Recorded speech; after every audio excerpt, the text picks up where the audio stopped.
Our guest today is President of the Chicago Federation of Labor and Vice President of the National AFL-CIO. The Chicago Federation of Labor is the third largest central labor council of the National AFL-CIO, representing 500,000 working people across Chicago and Cook County. He earned his first union card 27 years ago through the United Food and Commercial Workers International Union, Local 1546. Our guest today is the son of Mexican immigrants whose father worked as a meat packer in Chicago's back of the yards neighborhood. He saw firsthand the struggles that his father and his father's fellow workers endured to unionize their workplace in the 1960s. Our guest today graduated from the University of Texas at El Paso. He was a star middle linebacker, majoring in marketing and computer information systems. Now that comes in handy when you have certain people in the governor's office. He earned his law degree from Chicago-Kent College of Law.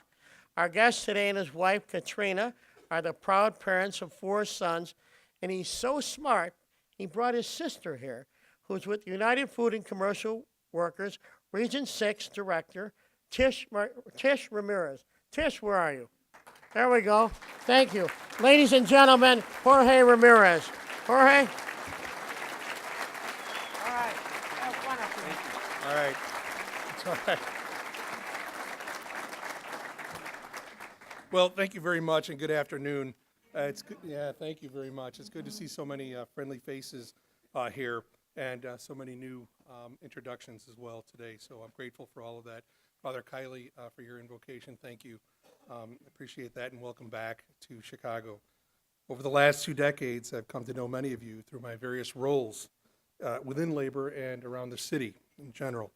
For the last 5 years, I'm proud to have made a greater impact on the labor movement as president of the Chicago Federation of Labor, the third largest central labor council in the United States, and most recently as vice president of the National AFL-CIO.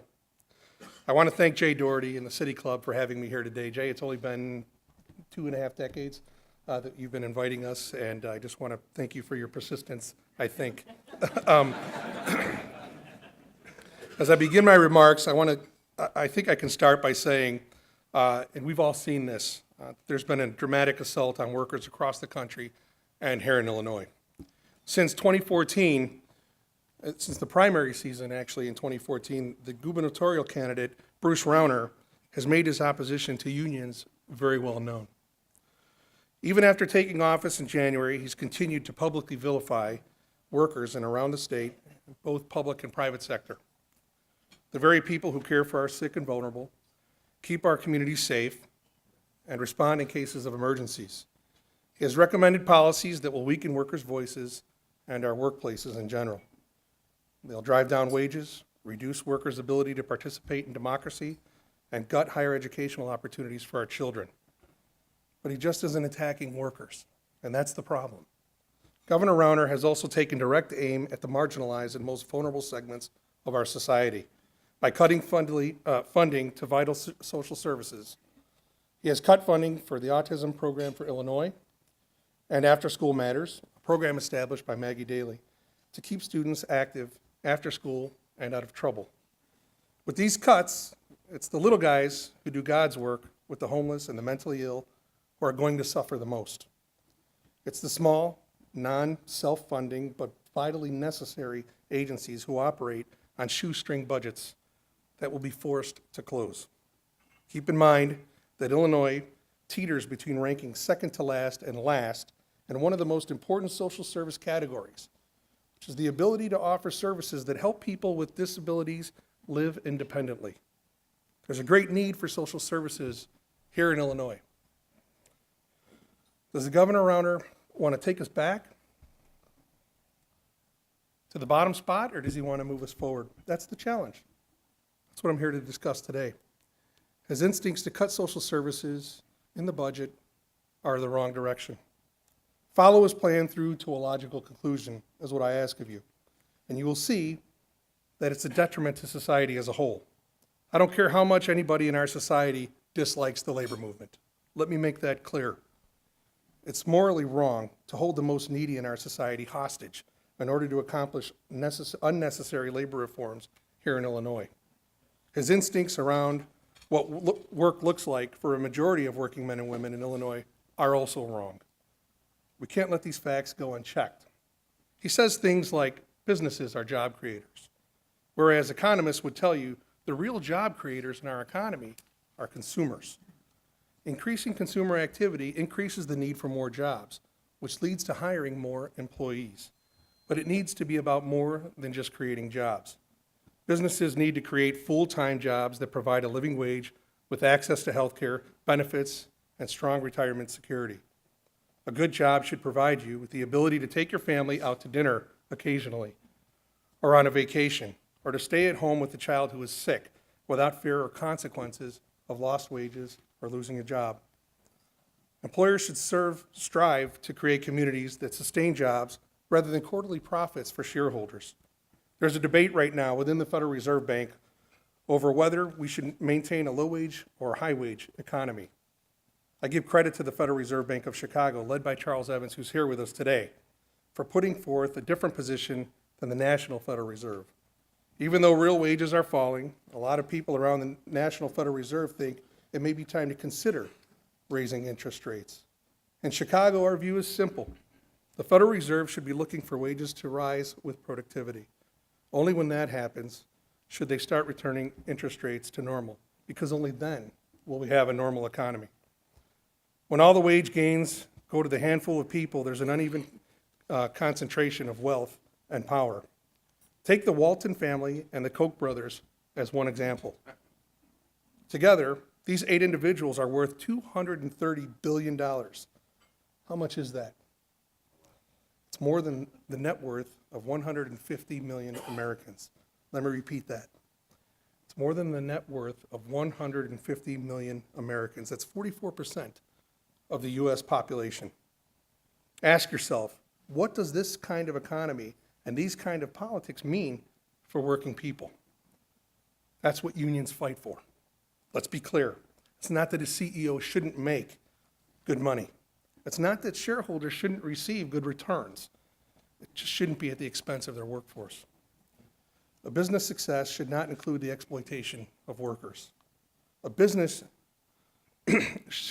success should not include the exploitation of workers, but rather people should come before profits. We do need capitalism. Let's be clear about that. But capitalism combined with a conscience is what we need the most. No one who is willing to work full-time should live in poverty or retire in poverty. No one who is willing to work full-time should be denied access to health care or retirement security.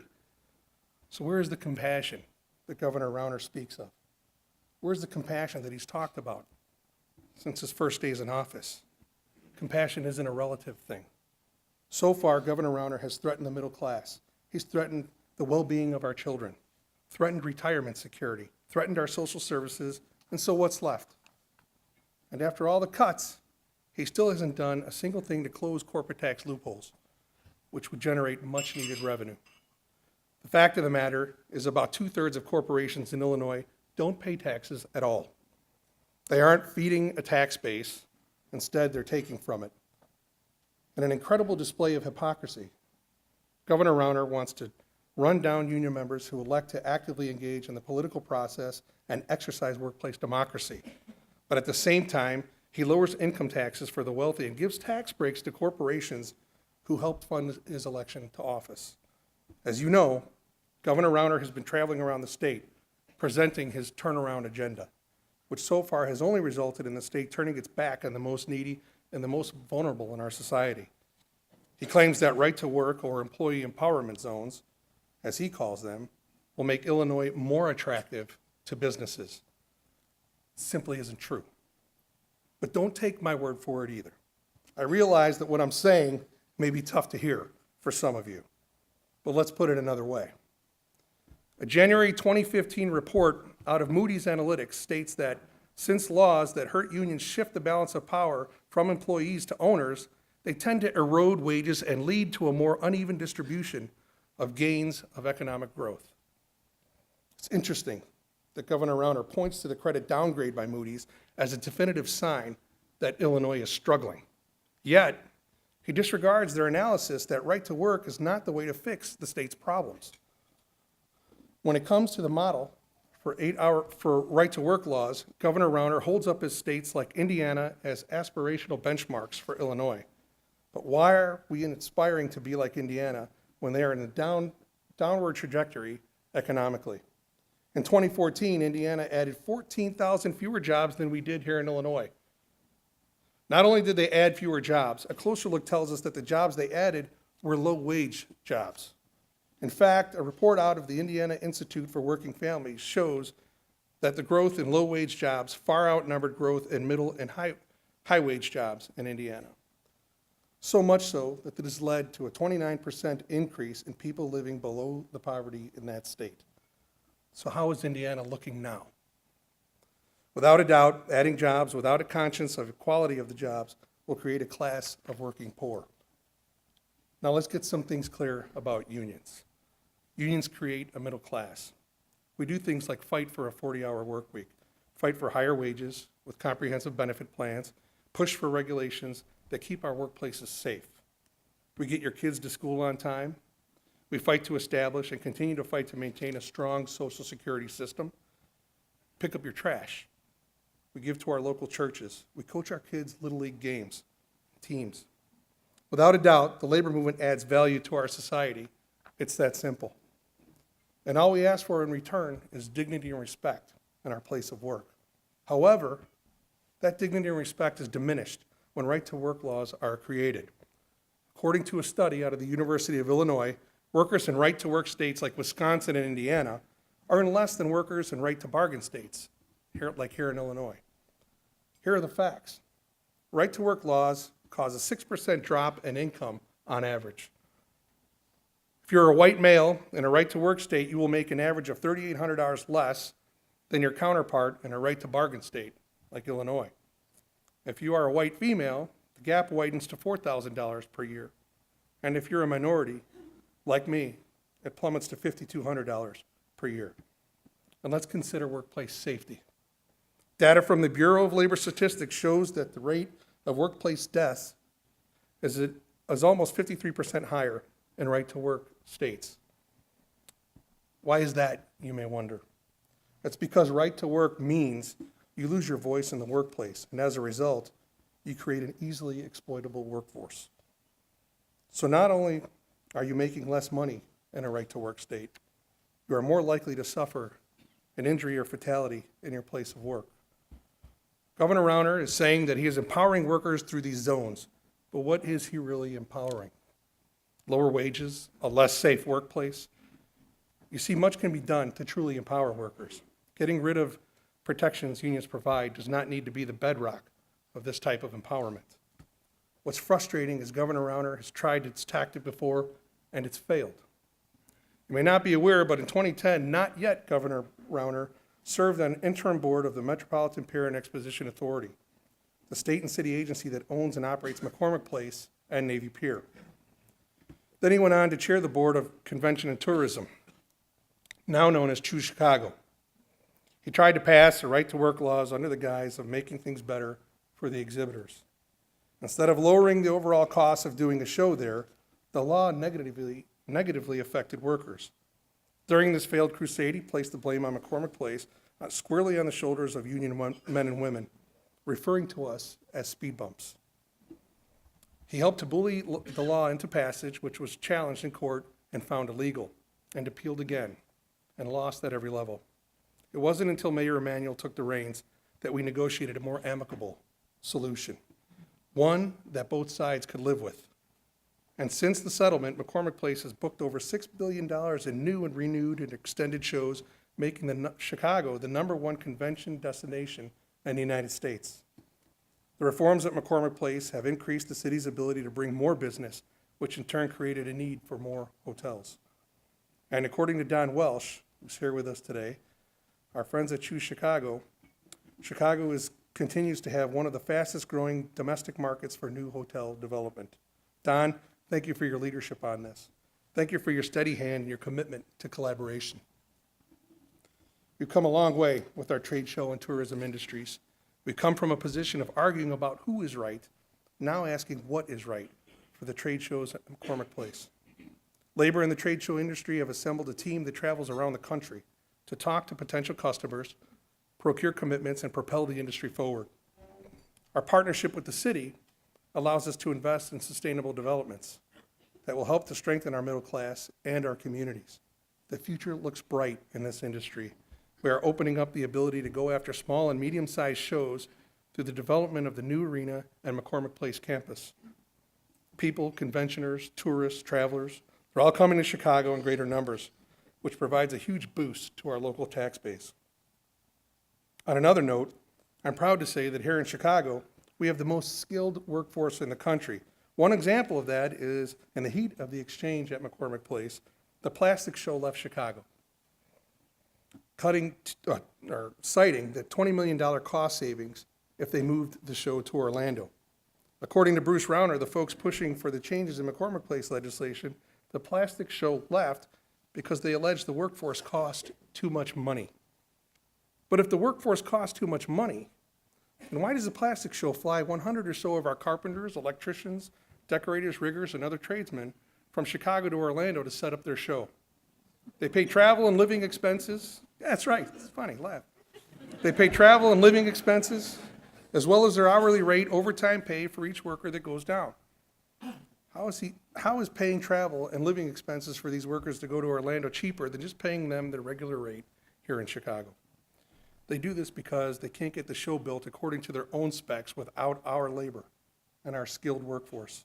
You see, Chicago is the largest exporter of trade show talent in North America.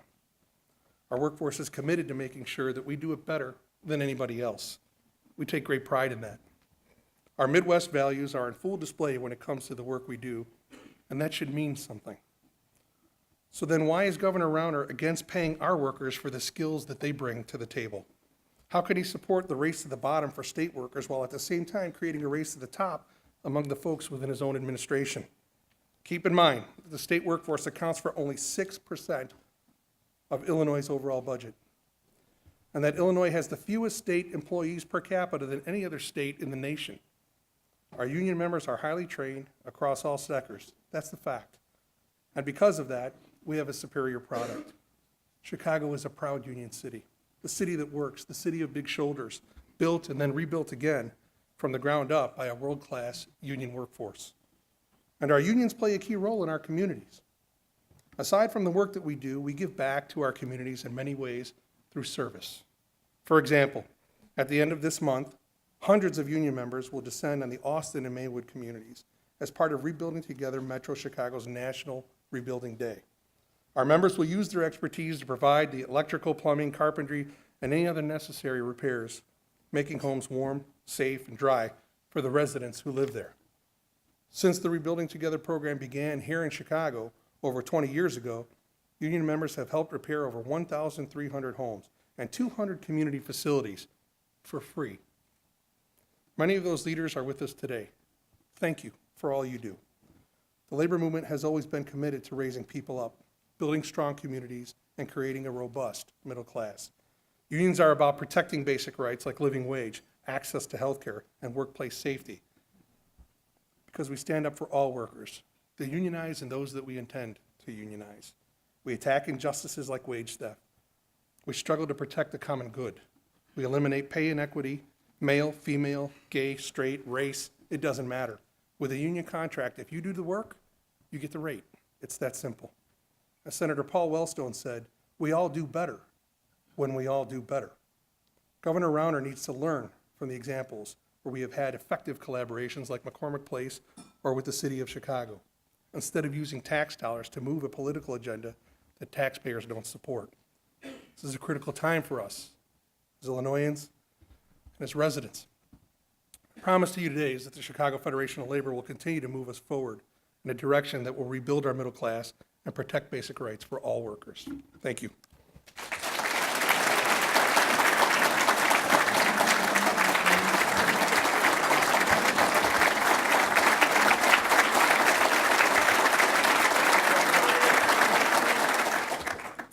Well, the water had scotch in it. Now you sound like John Turner. Our people there, raise your hand. If you have questions, they'll pick them up. A lot of your members are here. They'll probably be. They got to sign your name? Nobody? Ms. Preckwinkle. So first of all, I want to thank you, Jorge, for laying out the case that we need to pay attention to workers' rights, and we need to have a more compassionate view of our people as well as our workers. So you've made it quite clear that you're not on the same page as the governor. What do you see ahead in Springfield, given the tensions between the Democratic House and Senate and the governor? That is the question of the hour, and I think that's what this all boils down to. President Preckwinkle, I think you probably know more, or maybe have forgotten more than most of us know about how this process works, but it really is going to come down to values and what we're really about. I think there's going to be a lot of things that will be placed in harm's way. The thing that I find interesting and sad in some respects is we all got consumed with the local elections, very important things, the runoffs and all that. Congratulations, Alderman Hopkins. But during all of that, the governor went in front of the editorial boards of the Tribune. I don't know if folks remember this. But it was reported that the governor said, look, something along the lines of, yeah, I understand that I'm placing a lot of our social service agencies in harm's way with this, but I got to make sure that before we move in that direction to restore some of that stuff, that I can get some of the things that I'm looking for. You know, it sounds tough, right? It's a very hard position. You know, because when you declare yourself or your ideas to be at war, it means that casualties can be acceptable. That's not acceptable to us. It's not acceptable that if you want labor reform, that you place, you know, the folks that are most vulnerable in our society, like the families at Misericordia Home or After School Matters or programs like that in jeopardy. It's not acceptable. It shouldn't be acceptable to any of us here. You know, this speech was finalized last night, but there was an article in the Sun-Times front page today talked about bankruptcy and this issue of bankruptcy. That's not a strategy, it's an admission of failure. The fact of the matter is when we run for public office, like the governor did, he said he knew what was going on and he knew how to fix it. He never talked about bankruptcy. He never suggested that as a possible solution, but he's running to it now, only because bankruptcy authority would allow him to go in and make vast changes without accountability to the folks that elected him there. And we have to honor the promises that we made and keep them and understand that when you bargain collectively with anybody from your workers to financial institutions, that those promises have to mean something. And that's really what this is going to come down to. It's going to come down to what are our values, what are our priorities. And I would say that our most valuable asset is the workforce. You know, in my remarks, I said that the workforce represents about 6% of the Illinois' overall budget. You know, we've got some real problems in Illinois, and pension problems in Illinois. The one thing that's for certain, though, is that every single worker in this state has done exactly what they've been asked to do with respect to their pensions. Every week, those contributions come out of their paycheck. The problem is we didn't match that with leadership here. It all started years ago under Governor Thompson when they started the first payment holidays or not paying funds appropriately. You know, and it's continued through various administrations. Everybody has a hand in this. You know, and those problems are real now. There's pennies then, it's dollars now. They need to be fixed, and we got to find a solution to it. Casting blame and declaring bankruptcy isn't the solution. We need to get to it. We need to collaborate and figure out how to get through this mess. And that's where we're at. Good question, good answer. Anybody else? The moderator has a question. Hard as that to believe. Do you think you will be anywhere near the table when they sit around the four tops and the governor to iron all this out? Do you think you're going to be there? Will you be close? Well, I would assume that we would be close, various folks from labor. I'd like to think that the partnership that we have with our elected leaders is real and that the folks that we represent have real interests. So they've done a good job of collaborating with us on some sides. And we've participated in that. We've had a lot of good ideas. You know, I think some of the examples that we can throw out are some of the ideas that happened here in the city like 4.5 years ago or so, when we had to figure out the city's budget problems. We did that in a collaborative way, and we were able to get through some of those tough budgets. in a way that was respectful to workers, which led to the ability to put forth even ideas like pension reform and put capital towards that. Now, the pension problem won't be fixed. We're waiting for the courts to come out with something in that respect, and they'll tell us. They'll rule on SB 1, they'll rule on whatever the bill is, 1492 or 1942, whatever it is. But we'll have a roadmap there as to figure out how we can move forward, but hopefully in a collaborative way. Getting rid of pensions isn't the solution, though. When folks retire, they're living longer, and they have to have the ability to do it with dignity. If not, we pass the burden on to the next generation. How about a round of applause? Pretty good answer.